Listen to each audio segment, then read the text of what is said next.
learned from this presentation. I never learned either in high school or at Muskegon Community College or at Hope College. Even though I had a social studies minor, there was never anything mentioned about victory over Japan. And so that's why we chose this for our meeting tonight. And I'm so glad all of you have come out to hear our wonderful friend, James Husiak, and his wife, Debbie. There she is in the back. Would you stand up, Debbie, just a quick second? Thank you so much. And if you've read The Beacon, you know what to expect tonight. If you have not read it, you'll be in for some surprises. Thank you so much for coming. James Got it? Husiak. Yes. Thank you. Oh, you're very welcome. Okay. Yeah, yes, you're probably wondering, boy, the Historical Society had to dig deep to get a lecturer, a dentist out of Montague, Michigan. So I hope what I put forward here edifies you and strikes your interest. Like I said, ask questions.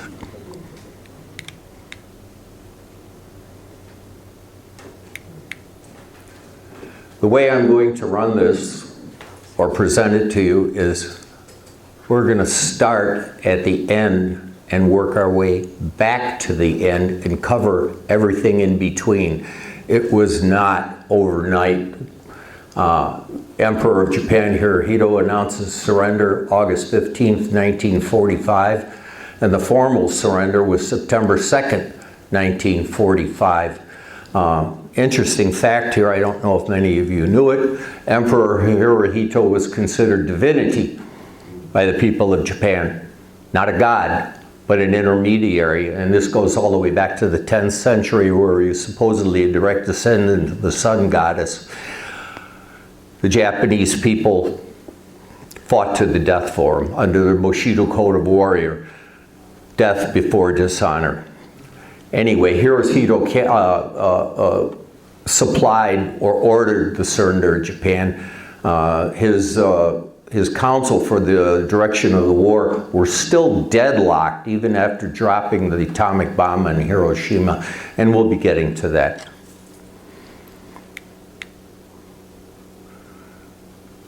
Once again, this is what we're going to lead up to.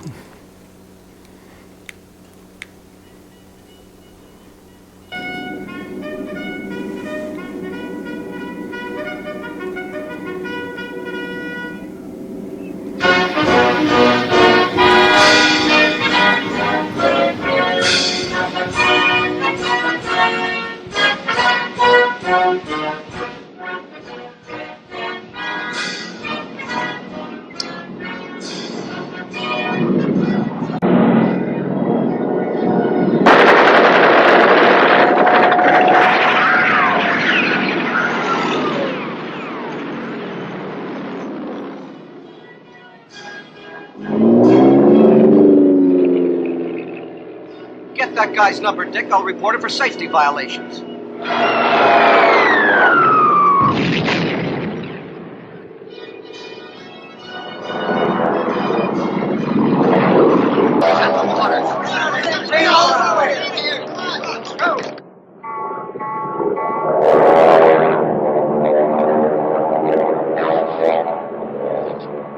Come on.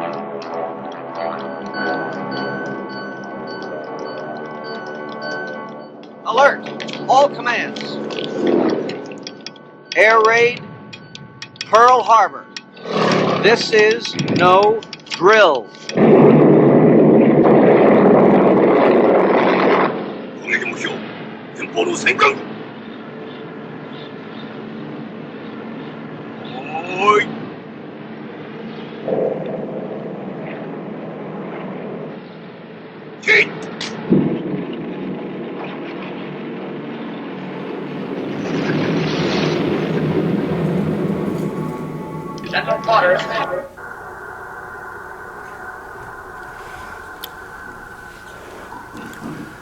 This is an exact reproduction of perhaps the most famous Morse code ever sent out. Captain Logan Ramsey, I believe it was Logan. Logan Ramsey. He sent this out at 7:58 Sunday morning, December 7th, 1941. the Japanese had attacked at 7:55 a.m. This went out to the entire Pacific Command.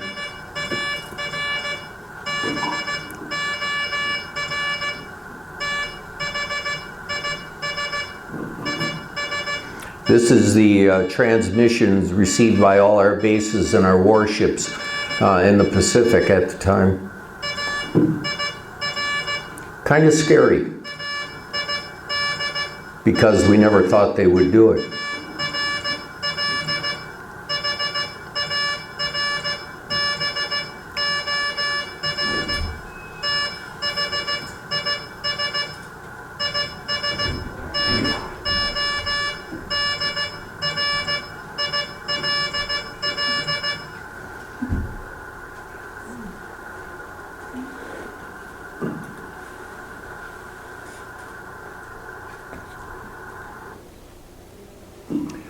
This is not a copy, but this is the real transmission received by the aircraft carrier Lexington that was delivering fighter planes to Midway Island.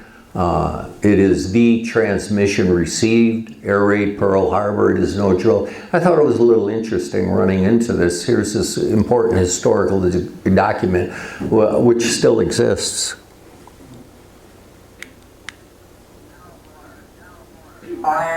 Battle station. You would have heard that if you would have been on board ship. How would you have reacted to this? Surprise! Okay. If you picked up a sheet, you should have a copy of this. Now, the Japanese struck at 7:55, and actually what they did was militarily a stroke of genius. They put together a fleet of 6 aircraft carriers, escorted, and they attacked from the northwest, and they hit us.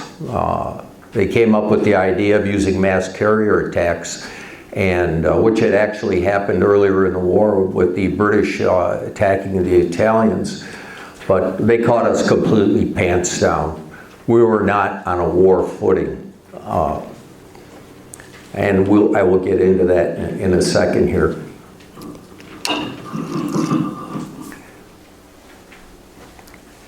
Real quick.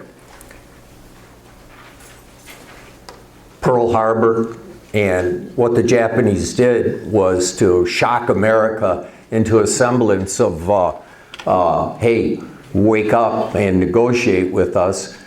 And so they wanted to mobilize the American fleet and the rest of their forces thrust downwards here into Southeast Asia. Does anybody know why they struck Pearl Harbor outside of what I just told you? Any idea? Throw up a hand. Someone. The fleet was there. Ah, that's a good point. But the best point about our fleet being there was Admiral Kimmel kept the ships in harbor where we had air cover. Also, Nimitz visited Pearl Harbor 3 days after Pearl Harbor, and he said if that fleet would have been at sea, we would have lost all those battleships.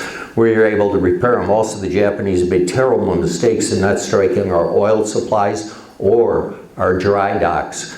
They hit us with 353 planes from 6 carriers. They lost 29 planes during the attack, 6 to fighter planes, the rest to anti-aircraft fire. Let me move on here.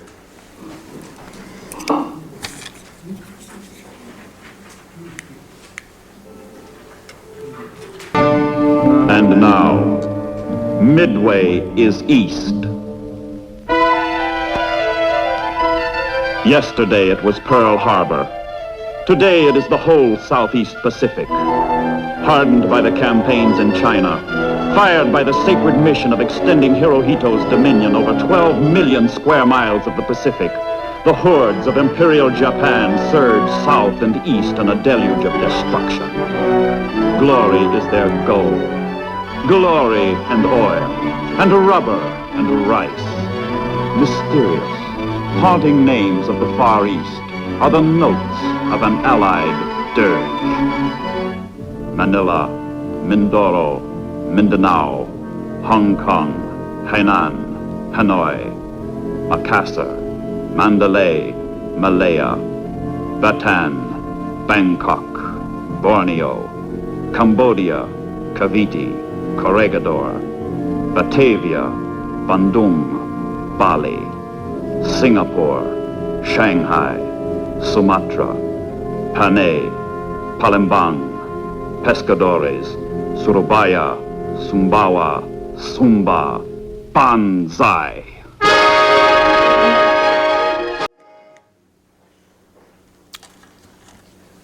Going back to a previous question, why did they attack Pearl Harbor? Well, of course, your question about the fleet being there. You might not know this. The Japanese were on a war footing. They had invaded Manchuria in 1931, and the Army did not listen to them. They wouldn't pull back. And then they went to war with China in 36. Then they started moving south into French Indochina to flank colonial power down there and as bases for their aircraft. And in 1941, in July, President Roosevelt said, that's it. He cut off all shipments of scrap metal to Japan. We were supplying 94% of their oil. Because of that, the Japanese had 6 months of oil supplies left. And it was either kowtow to the Americans, give in, and get out of China, or war. That's why they hit us. Knock out the American fleet, shock the American public into accepting a negotiating stance, and needless to say, it didn't work. Does everybody have that sheet of paper on this handout? Okay.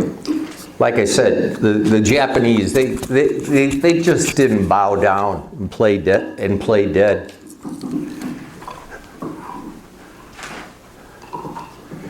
The amount of conflict that went on was, it's just incredible. You have Pearl Harbor, we have, if you look through this, here's our big bases in the Philippines, Bataan and Corregidor. I put down the dates that these fell. What was very interesting, Corregidor, a big island fortress, 2 days afterwards we had a massive naval battle of Coral Sea, and followed up by the Battle of Midway. At the Battle of the Coral Sea, we knocked out 2 heavy aircraft carriers, thus the Japanese only had 4 at the Battle of Midway. But as these battles went on, our first offensive campaign was Guadalcanal in August of '43, and we hit it with the U.S. Marines, and that went on to February of '43. Yeah, I've studied this aspect of naval warfare for years, and this is what went on. You know, we would go, we'd be, General MacArthur's down here, Solomon Islands. You probably never heard of the Battle of the Bismarck Sea, where we annihilated a Japanese troop convoy going to New Guinea. And our air power had increased quite exponentially by then.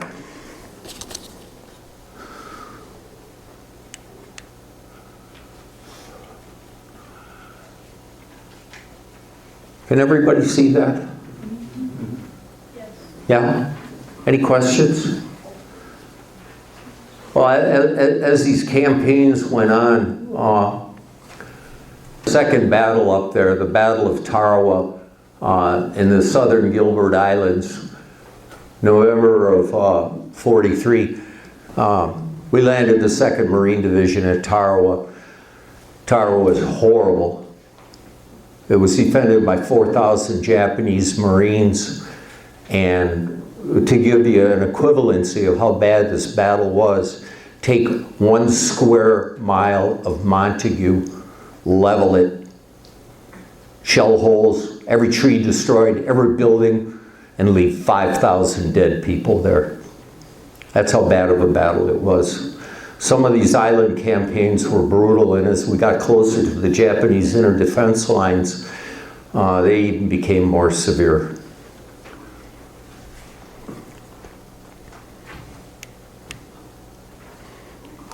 I put this up to show you what our troops went through. It's Private Theodore James Miller. He exhibits what's called the 1,000-yard stare. He was wounded in his first campaign. He has had tropical diseases. He half sleeps at night and gouges Japanese out of holes all day. 2/3 of his company has been killed or wounded. He will return to attack this morning. How much can a human being endure? If you look at his eyes, I think they call that post-traumatic stress syndrome nowadays. Private Miller was killed in action 1 month after this photo was taken. So at the very end there, if you could say a prayer for this man's soul, he certainly deserves it. Now, during the war, we lost 111,000 soldiers and sailors. The Japanese lost 1.8 to 2.1 million people.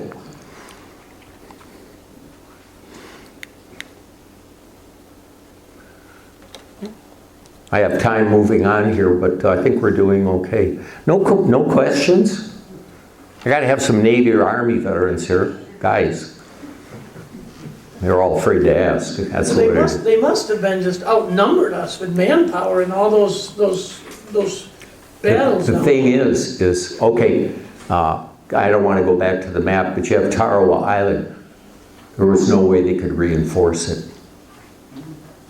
There's no way they could bring naval support in. And by that time, we had rebuilt our fleet, and we really had control of the sea. Now the atomic bomb. Oh, I have to mention one name here, Jack Lipka. I don't know how you're related to Lyle Lipka.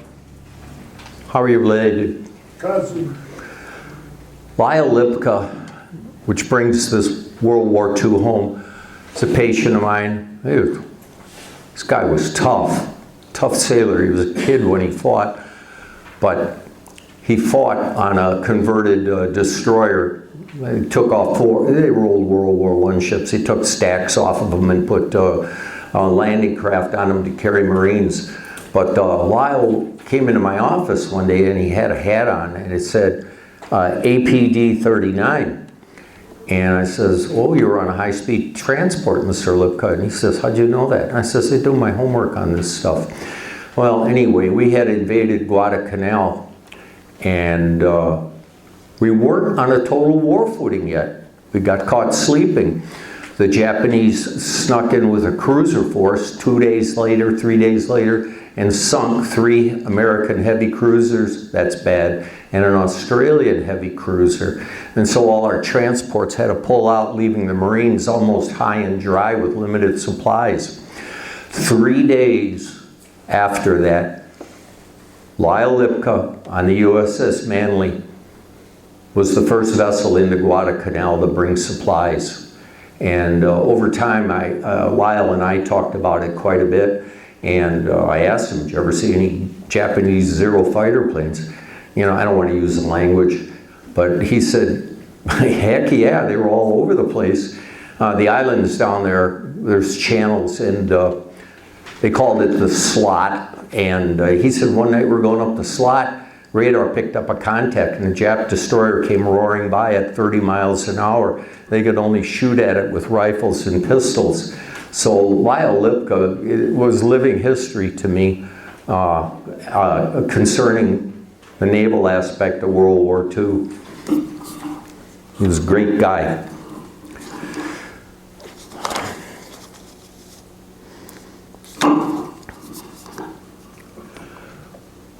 Why did we use the atomic bomb?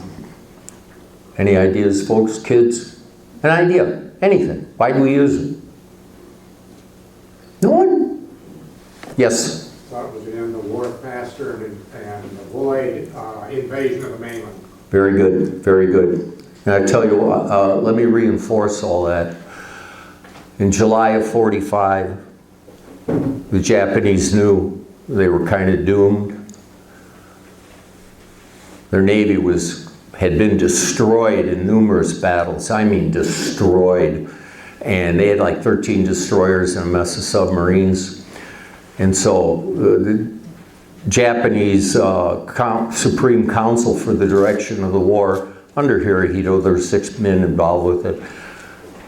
They instituted Operation Ketsu Go. What's that mean? So, Operation Decisive. They were going to hit the U.S. landing forces. We were going to hit Kyushu, southernmost island, and then later on the northern island of Honshu, where Tokyo is. And they had 750,000 men, not to be dug into holes. They were going to hit us at the beaches, full blast. Now, you can only land so many men at once. And getting hit by 750,000 men is quite a bit. Also, the Japanese had mobilized every civilian of fighting age on Japan. Backing them up were 2.6 million civilians. Farm implements, sharpened stakes, and it was all bonsai. By the way, does anybody know what bonsai means? Come on, guys, you gotta say it in football. Bonsai means 10,000 years of life. It is the formal salute to their emperor, who to them was divine, and they would fight death before dishonor. And the Americans knew about this. In fact, there was a research paper that was submitted in 45 from radio intercepts. There are no civilians in Japan. So, okay, our forces hit them. We attack on the beaches. Projected casualties were, at the bare minimum, 280,000. And we would have had to wade through the entire country of Japan. Civilians, everybody. The bloodshed would have been horrendous. And so, this is why Truman okayed the dropping of the A-bomb, August 6th, 45. And even then, the Japanese were not going to surrender. Their Supreme Council for the Direction of War was still deadlocked, and Hirohito gave the deciding order. He says, no, we're done. We're destroyed. And he issued that after we dropped the second A-bomb on August 19th, 1945. Now, I've been around the block, and when I was a kid, my dad took me by, a little side story, Stagg Field at the University of Chicago, their old football stadium, and he pointed out the exact room where the first nuclear reactor was made, right in the guts of Chicago. And I got to see remnants of that on a high school chemistry class tour. But we did not build the A-bomb to attack Japan. We built it to counter the Germans, who were really worried about, well, it turned out the Germans never developed an atomic bomb. In fact, they never got a nuclear reactor going throughout the whole war. So, I mean, I don't know how you feel about killing civilians. I don't like going there, but it all boils down to, this is war. It's either us or them. I hate to say it, but that's what it is, like it or not. Oh, by the way, the Japanese were negotiating with the Russians to lessen the terms of their unconditional surrender. The Potsdam Conference in July of 45 issued unconditional surrender to the Japanese, and they wouldn't accept it. And so they were trying to get the Russians to intervene. Well, little did they know that the Russians were moving all their forces east to attack Manchuria. So they surrendered. You've probably seen pictures of surrender documents on the battleship Missouri in Tokyo Bay. But I didn't get a chance to really go into the naval battles, which is a big interest of mine. I still read about them. There's tremendous volume of good books out on the topic. So I have about 15 minutes here.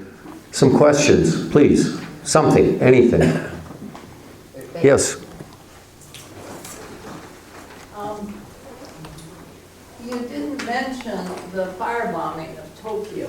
Do you want to say something about that in March? Well, our bombers went in, they were leveling everything. Everything to bring the Japanese to their knees. You know, I know about the firebombing. You know, didn't work. We destroyed their buildings, but they didn't surrender. They weren't going to surrender. Curtis LeMay, Yes, who was in charge of the air, yes, ma'am. of the air warfare Yes. in Japan, said about the atomic bomb, we didn't need that thing, they were already done from the firebombs. And I could never understand why he would say that, and then Truman somehow felt that the nuclear bomb rather than the fire bombings was needed. Do you have any? I never read any direct. I have, but it was like we could have kept on bombing them. We would have had to invade Japan, okay? And that Operation Ketsugo with the entire Japanese army and all their civilians, the reason they did it was to force a war of attrition and to get so much horrible slaughter that the Americans would be forced to the negotiating table. By the way, you know what a kamikaze is? What is it? Yeah, suicide bomber. The Japanese had 12,000 planes left. They were going to hit our invasion fleet with 300 kamikazes an hour, aiming for the transports. So, the slaughter of Americans would have been incredible. And that's why yes ma'am, that's why he did it. Go on. Do you think they should have dropped the atomic bomb? Do you agree with their decision? Do I agree? Yes. Well, like I just said, the Japanese were not going to surrender. I really hate to say what I'm going to say. People were killed, but you have to understand what was going on with Japanese soldiers. In 1936, the Japanese army captured the city of Nanking. They massacred 175,000 people, raped, torture, bury you alive in a pit. They didn't care. When the American forces in the Philippines surrendered, they took 60,000 of our prisoners, and there were Filipinos too, quite a few of them, very brave men.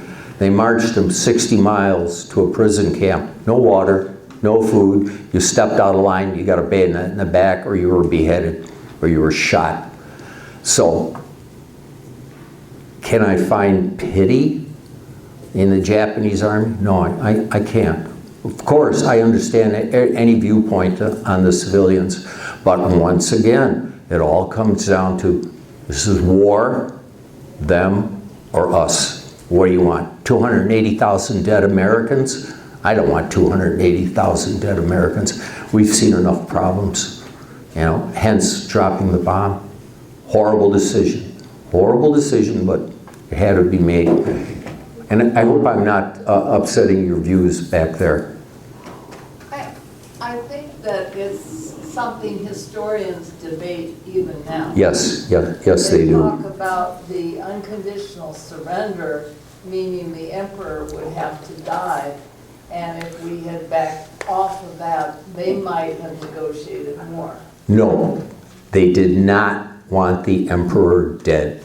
That's right. They wanted him as civil authority. Remember, the Emperor of Japan gave up his divinity in 1946, but he was their divine inspiration. I mean, they would, you know, they'd line up those guys, they'd go Banzai, 10,000 years of life for the emperor, death before dishonor. They were fanatical fighters. They were tough people, really tough. Thank the good Lord that we had a great Navy that defeated Japanese forces. June 4th through the 7th, the Battle of Midway, where we wiped out their carrier fleets. later on, the Battle of the Philippine Sea in '44, where we really wiped out what was left of their carrier fleets. And of course, we had the horrible battles of Saipan, Iwo Jima, Okinawa. Just bloodbaths. You know, if you ever read the books on them, you'd be shocked at what happened. Yes, sir. Just a point of information, if anybody wants to pursue some of this, the Lakeshore Museum right now has a wonderful World War II supply display called Hometown Heroes. And if you didn't know it, Muskegon and our area here, 95% of all production in Muskegon was war production. They converted the factories and they produced war material. Interesting. I think I picked up on that. Yeah. The other thing is, if you're really interested in pursuing this, the Admiral Nimitz Museum outside of San Antonio, Texas, is a great Pacific War museum. It's the Pacific War Museum.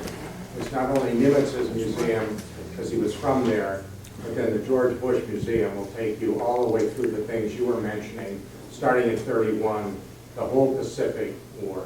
It really is something. Good information. However, having lived in Chicago for a good part of my life and having moved up here, if anybody thinks I'm going to leave this area, which I consider God's country, there is no way I'm getting back in it. I miss it dearly. I really do. I have a lot of fond memories. I got everything here. I have a buddy in France right now, and he's sending me all his pictures of France and all that. I went down to the lake, took a picture. I says, wife and I golf twice a week, so I can get beaten by her twice a week.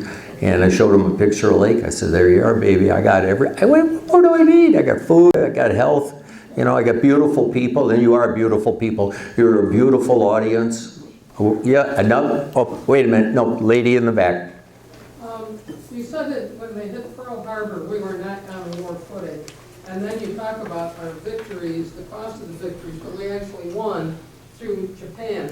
How did we get from not being on a war footing without enough material? Good question. What happened to Prior to Pearl Harbor, Roosevelt had instituted the Two Ocean Navy program. We were turning out ships like no tomorrow. In fact, during the war, the Japanese built 12 destroyers. We built 150. And of course, our factories were already going on tanks and aircraft because we were supplying the British.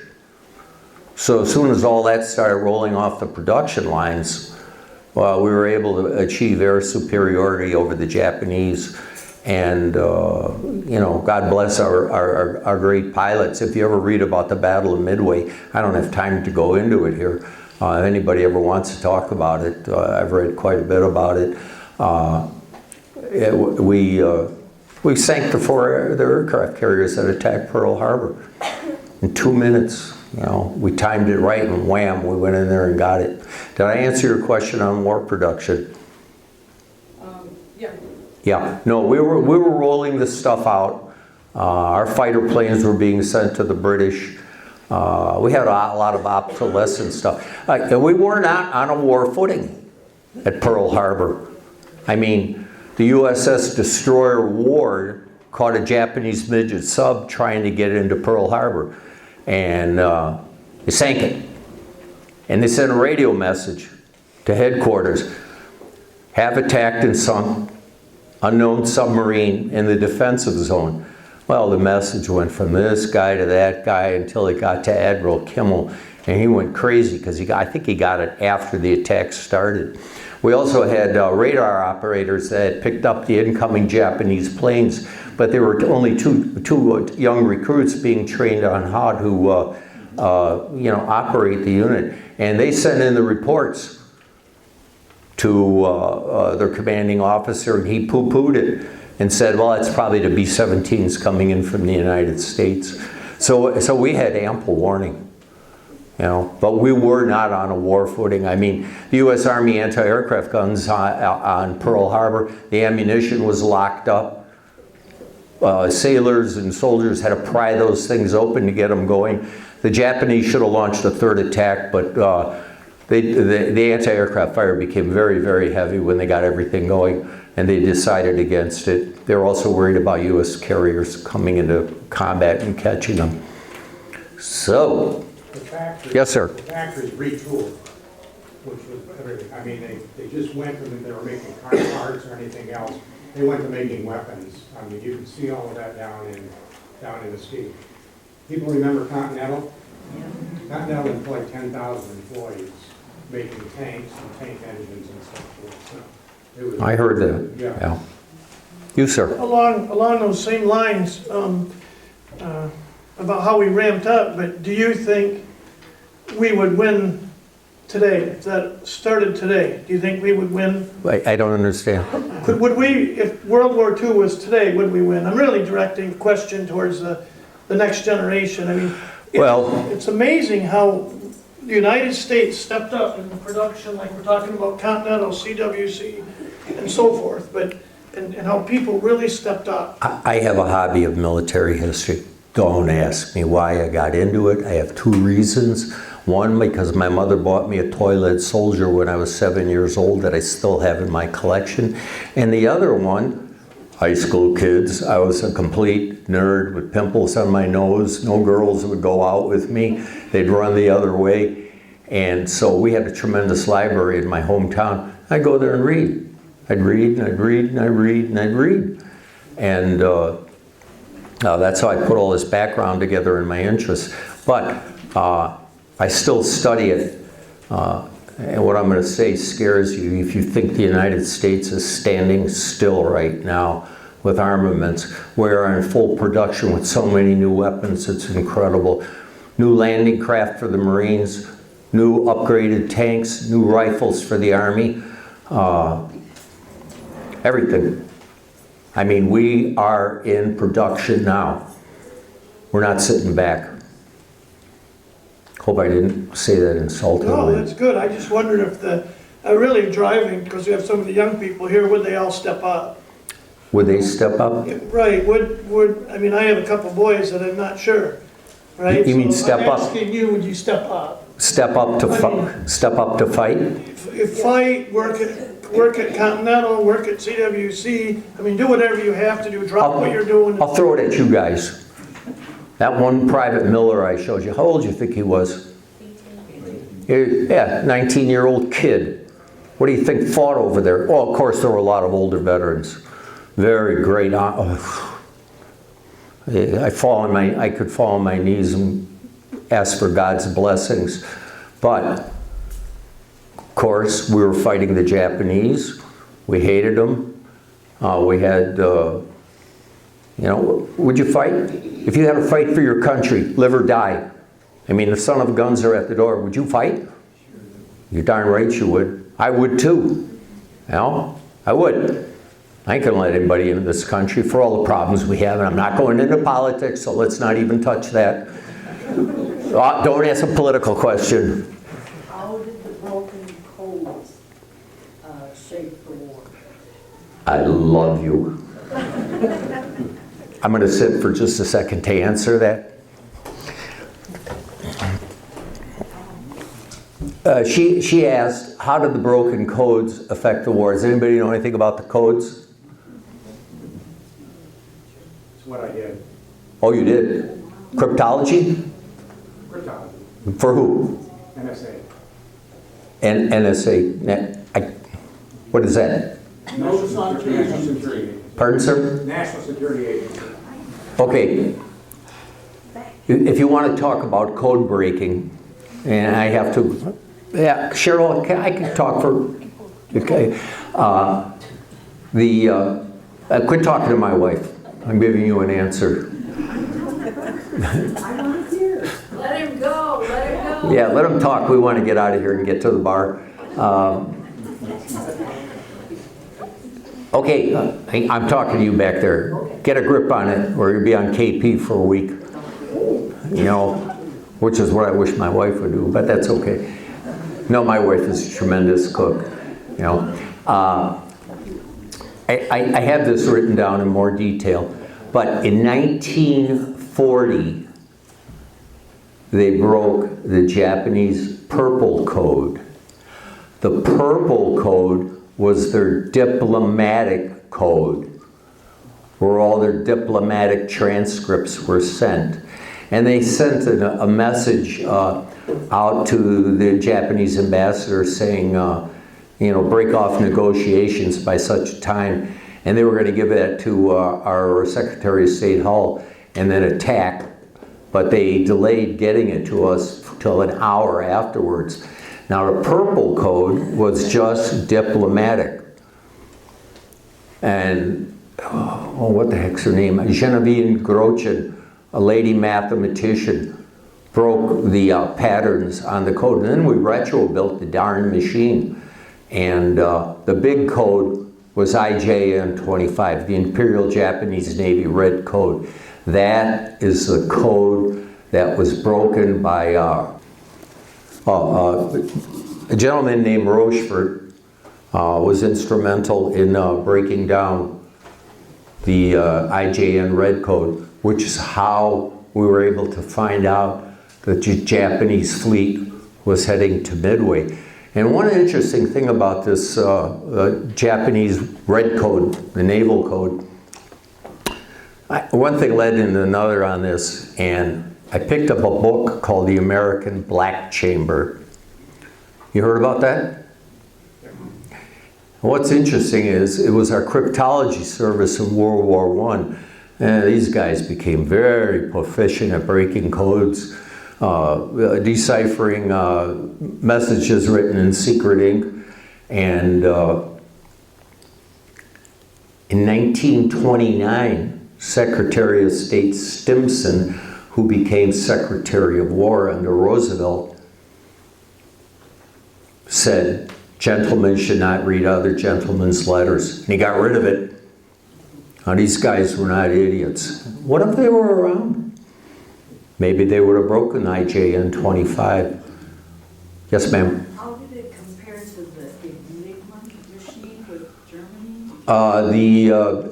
The Japanese purple code has a semblance to the Enigma machine. And the Enigma machine is very interesting. You know who first started breaking that code? The Polish army. And they got it out to the French. And then they got it out to the English. The English captured the German sub, the U-111, and they grabbed two Enigma machines. But the American Black Chamber, I always wondered, well, what if those guys were around? They could have broken that code and we would have known about the attack on Pearl Harbor. But they weren't. The Japanese weren't sending that many transmissions. They had a very strict radio silence. Very interesting, going back to this Black Chamber. In 1922, we broke into a Japanese envoy's room.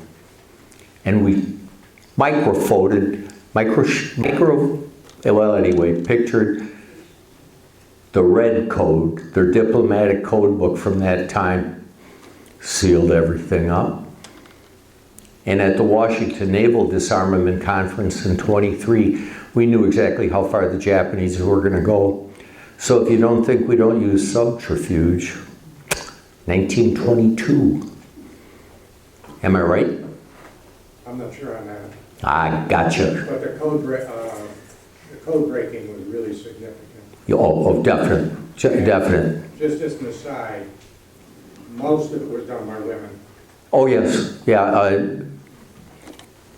The gal named Agnes Driscoll was partially responsible for breaking the initial Red Code book, diplomatic code book. So this cryptology stuff is like, my God, it's how they did that. Well, one thing they did was, they rounded up, they went around to all the country looking for women math teachers, scientists, and so forth. They brought them all to Washington. They housed them in barracks, and they're the ones that work the codes. Yeah, I've seen. I saw a picture on it, and then the reading exposed a lot more of that. Books to read. There's tons of them out there. One's called Bloody Tarawa. Bloody Okinawa. Tarawa, 1 Square Mile of Hell. The book on Guadalcanal naval combat is Neptune's Inferno. If you read, they're violently good reading. There you go. You can make your donation at the door on the way out. Usually 20 bucks a head is acceptable. My wife is very expensive, and anything else? Nothing? Thank you very much. Yes, ma'am. Can you talk a little bit about Higgins boats? I have read articles on it. I believe it was developed down in New Orleans as the initial landing craft for our troops. And one thing led to another. It was made in New Orleans. That's where the guy came from. Did I answer that? It's true. Yes? Anything more on that? Don't be afraid. I've had my shots. I don't bite. Fred Cortez worked on those landing boats. He was the engineer mechanic. Fred worked on everything, This is true. except you didn't floss enough. Fred Cortez is an electrician, is one of the most wonderful men I ever knew, you know. The Higgins Boat Company did again, stepping up, an entrepreneur. It was amazing how they selected that boat and how fast he ramped up production. I think at the peak of the war, the Higgins Boat Company had over 50,000 people manufacturing that boat. It was amazing. And there's one in the World War II Museum in the entrance down in New Orleans. We were checking it out. It's a completely plywood boat. Now, if you look at the landing, some of the landings they did under fire, this is a plywood boat. So a bullet going through the side of that boat, when you see all these guys in it, would go right through the boat, right through all the people, and out the other side. The only metal part on that boat was the engine and the door that came down, so the guys could all run out. But it's a fascinating boat and how fast they made it. If you want to read about assault, read the book Tarawa, 1 Square Mile of Hell. It's very sad, very sad. The losses, we had 1,200 Marines killed there and 2,000 wounded.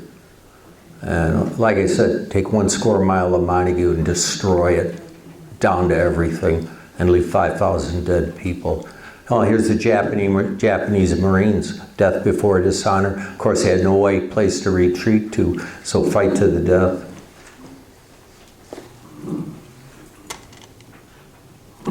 Free beer in the parking lot afterwards. Good, all the guys laughed at that. I like that. Anything, Cheryl? If you have other questions or anything else you want to talk about, you still have time. You've got about 15 minutes. 15, you told me 7:45. No. Do you want me to sing? Yes. No, you don't want me to sing. But you can keep talking about, I mean, you are so knowledgeable. I've covered just about everything here. Oh yeah, you might have noticed Banzai means 10,000 years of life. In fact, they still say that to the Emperor of Japan. But when that frame started, it said Torah, Torah, Torah. Anybody have an idea what that means? Gotcha again. It means tiger, tiger, tiger. Lightning attack. We have achieved a complete surprise. The Japanese torpedo planes, their torpedoes were equipped with rudders, so certain types, so they didn't run deep. They made tremendous torpedoes, a lot better than ours. You know, I hate to say the enemy did better, but they did. That's what happens. You know.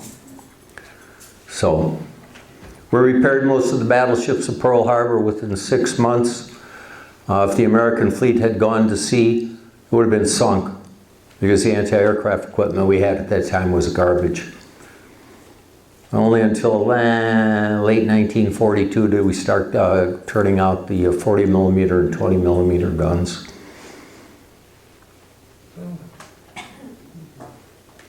Yes, sir. Yes, sir. A comment.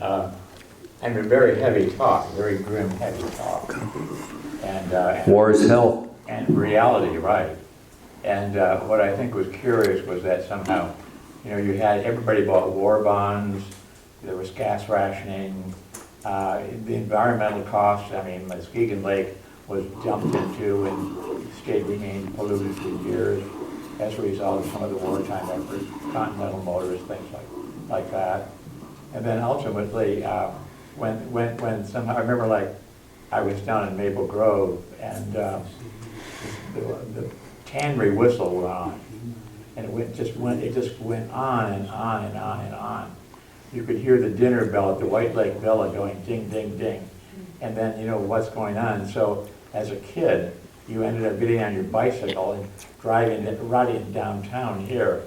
And it was amazing because like the relief of knowing that the surrender had happened or the war was over, was that somehow you came down here and Junior King had an orchestra, he and Elsie. And what happened just spontaneously, there were no football stadium fields and things like that then. And so what happened was that they closed off the street here, and Happy Crawls Tavern was on one side. We love it. And then on the other side was the Franklin Hotel, which had a big kind of deck kind of thing. The band set up on the deck, started playing. The adults would go from bar to bar, and everybody was dancing in the street. They still do it every Friday night. This town has not changed. It was an interesting time. Not like Whitehall where they don't do that. Right. Did that go on for? I got you Whitehall kids. So what? My kid played football for Whitehall, by the way. No, just I think one evening. Just one evening. Yeah. Yes, ma'am.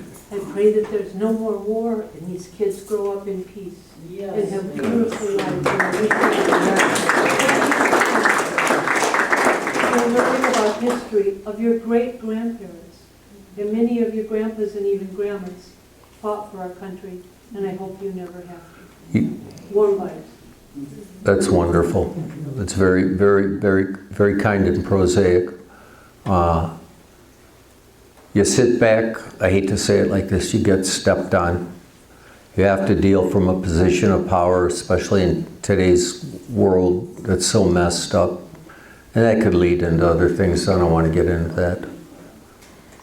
So, yeah, you guys, keep your noodles tied to your head and learn, okay? If you don't learn the past, it'll replicate in the future. Prime example of that is Indochina, what happened in the Vietnam War. So, and that's a whole nother story. Thank you. You're very kind, you're very welcome. You're beautiful people.